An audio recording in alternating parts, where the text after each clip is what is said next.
전두환의 지시로 시작된 녹화사업. 우리나라는 연탄이 대중화되지 않았던 60년대까지만 해도 난방용으로 땔감을 많이 썼기 때문에 산림이 무분별하게 훼손되어 헐벗은 민둥산이 많았다.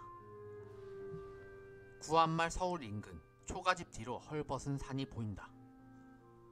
그래서 일제강점기 김동인의 소설 붉은 산에 보면 조국의 산천을 그리워하며 흰옷과 붉은 산이 보고 싶다 라고 말하고 있다. 당시 조선을 대표하는 상징적인 이미지가 바로 흰 한복과 붉은 민둥산이었기 때문이다. 우리나라 산이 붉은색이었어? 하지만 이런 붉은 산은 연탄의 대중적인 보급과 식림 사업으로 점차 푸르게 바뀌게 된다. 봤지? 이게 바로 녹화 사업이야. 그런데 당시 강제 징집자들에게도 녹화 사업이 기다리고 있었으니 잉? 뜬금없이 녹화 사업? 이를 기획한 이는 다름 아닌 전두환이었다. 82년 8월 전두환은 청와대에서 열린 회식 자리에서 이런 말을 한다. 요즘 학생놈들 말이야 매일 데모질이나 하고 있는데 이거저거 봐주니까 더 날뛰는 거 아니야? 맞습니다. 데모하다 붙잡힌 학생들은 단순 가담이고 뭐고 간에 다 입영시켜. 이왕이면 최전방 철책선에 배치시키는 게 좋겠어. 학생놈들이 우리나라의 분단 현실을 모르기 때문에 그렇게 날뛰는 거 아니겠어? 철책선에서 근무하다 보면 생각이 바뀔 거야. 알겠습니다.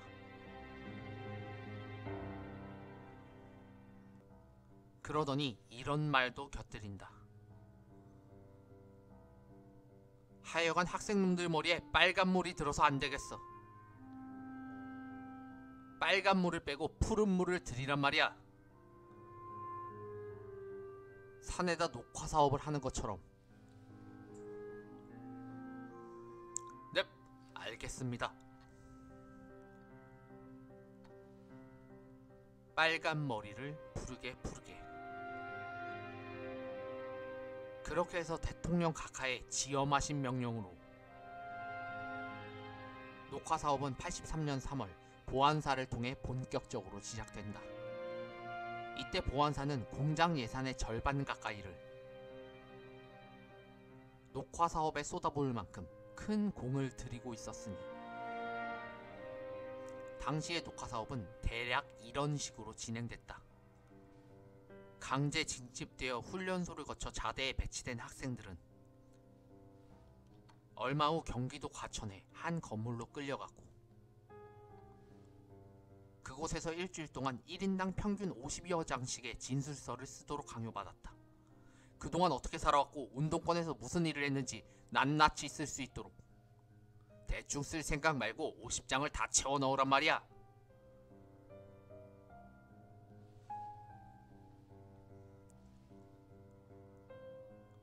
이 과정에서 가혹행위가 자행되기도 했다. 새끼야, 똑바로 쓰지 않지? 그리고 진술서를 심사하여 순화교육이 필요하지 않다고 생각되면 곧바로 자대로 복귀시켰지만 이 새끼 똑바로 살아. 지켜볼 거야. 그렇지 않은 경우에는 서울로 옮겨져서 짧게는 보름, 길게는 2달 동안이나 집중적인 순화교육을 받고 의식 개조를 강요받게 된다.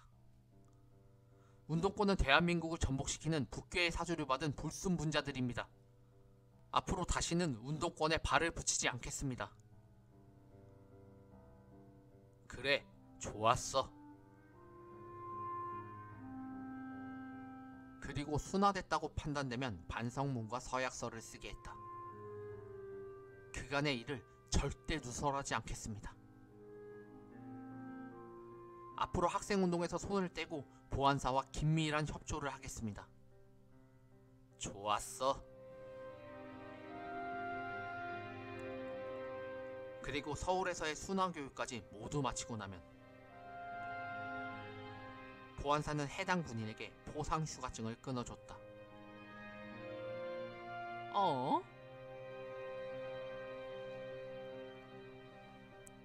하지만 그 휴가의 목적은 정보 수집에 있었다. 쉽게 말해 뿌락치 활동에 임무가 부여된 것이다. 휴가를 줄 테니까 나가서 운동권 선후배들을 만나서 무슨 짓을 하는지 동향 파악을 수집해서 보고하도록. 알겠나? 점점점점점점. 짜샤, 네가 동지들을 팔아서 다시는 내 동지들과 만날 수가 없어야.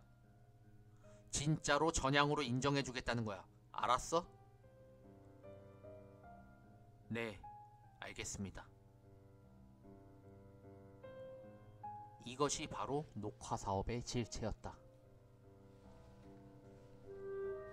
그런데 녹화사업의 내용이 중간에 새어나가서 전두환이 크게 화를 내기도 했었다.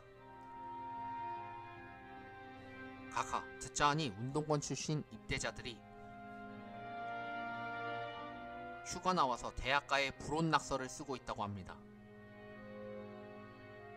보안사에서 학생들을 고문하고 뿌락치 활동을 시키고 있다는 식으로 말입니다. 뭐야?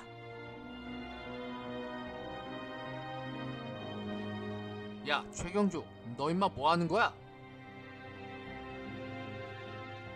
보안사 출신 욕보이게 할 거야? 죄송합니다, 카카. 즉각 특별 정훈 계획을 세워 다시는 그런 일이 없도록 하겠습니다. 동료를 배신해야만 끝이 났던 녹화사업. 정보 수집의 임무를 받고 휴가를 나온 병사들은 대부분 심한 스트레스에 시달리게 된다. 일부는 동료들에게 사실을 고백하고 다 아는 정보를 물어다 주기도 했고,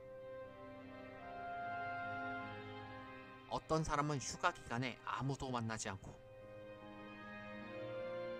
전화도 하지 않다가 조용히 귀대하기도 했지만, 일부는 정보를 누설해주고는 동료들이 받을 혹독한 고문을 생각하며 죄책감에 짓눌리기도 했다.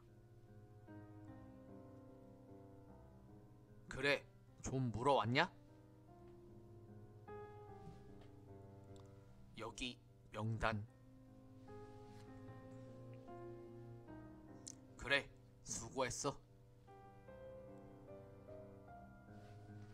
휴가 더 줄 테니 더 물어와라. 응? 점점점점점점. 83년 강제징집을 당했던 Y씨는 녹화 사업을 이렇게 회상한다. 순화교육을 모두 마치니까 일주일 휴가증을 주면서 말하더군요. 학생회 조직증을 가져오라고요.